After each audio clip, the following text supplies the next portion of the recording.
Hi.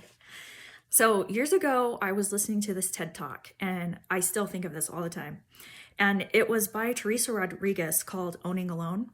And she talks about how, in all of her research about what women are afraid of when they travel, it's not terrorists, it's not getting lost, it's not scorpions, like not real dangers. It's dining alone. And I was like blown away by that.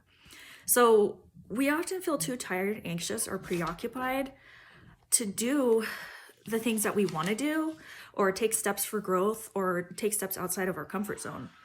But what happens when we try? What happens when we're that 50-year-old woman who has never eaten alone or traveled anywhere by herself?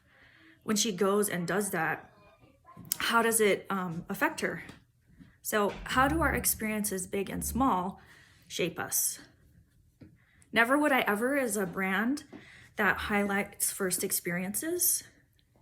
It's about people's stories. It's about connection and relishing opportunities and experiences. My personality will be fun, hopefully spontaneous and creative and humorous, and sentimental at times. So I love traveling and eating alone.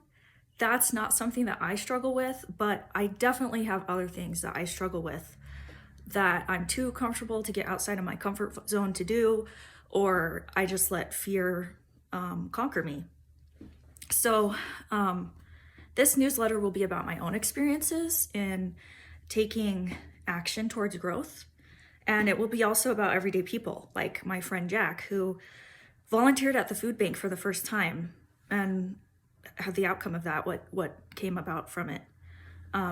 It will be about bigger things like big life changes, big events, and big steps that people take as well. I plan on incorporating some of my passions, so quotes, poetry, music, graphics, art, photography. This will help me stay passionate about the content, and also I think it will be appealing to an audience. The close of my newsletter will include kind of a short section where kind of this idea of taking small steps. So in The Unbreakable Kimmy Schmidt, there's this part where she talks about how she has to like turn this knob, and she would just tell herself, okay, I can do it for 10 seconds. And then she would do it. And then okay, I can do it for 10 more seconds. And so it's kind of this idea of you can kind of do almost anything for 10 seconds. So you're at a class or you're at a party and you don't know anyone, you can talk to somebody for 10 seconds. So it's kind of these experiences of just trying things that we're just either too lazy or afraid to do. Like the other day I was driving and I just waved at these people. They're always walking in my neighborhood, but I waved at them and they waved back, and it was like, oh, it's kind of nice. So my audience is people who are looking for growth in their lives and people who already subscribe to this lifestyle. I think it will be appealing to both.